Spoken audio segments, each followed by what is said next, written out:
ಇನ್ನಿದೆಲ್ಲದರ ನಡುವೆ ರಾಜ್ಯದಲ್ಲಿ ಮತ್ತೆ ದಲಿತ ಸಿಎಂ ಕೂಗು ಜೋರಾಗಿ ಕೇಳಿ ಬರ್ತಾ ಇದೆ. ಸರ್ಕಾರಕ್ಕೆ 2 ವರ್ಷದ ಸಂಭ್ರಮ ಹಿನ್ನೆಲೆ ಮತ್ತೆ ಮುನ್ನೆಲೆಗೆ ಬಂದಿದೆ ಈಗ ಸಿಎಂ ಕುರ್ಚಿ ಫೈಟ್.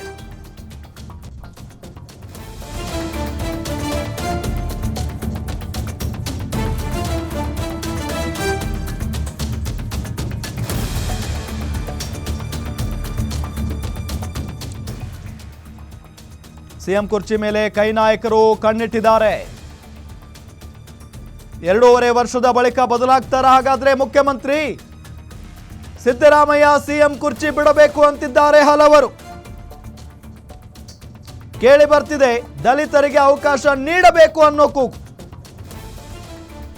ದಲಿತ ಸಿಎಂ ಕೂಗು ರಾಜ್ಯದಲ್ಲಿ ಮತ್ತೆ ಕೇಳಿ ಬರ್ತಾ ಇದೆ.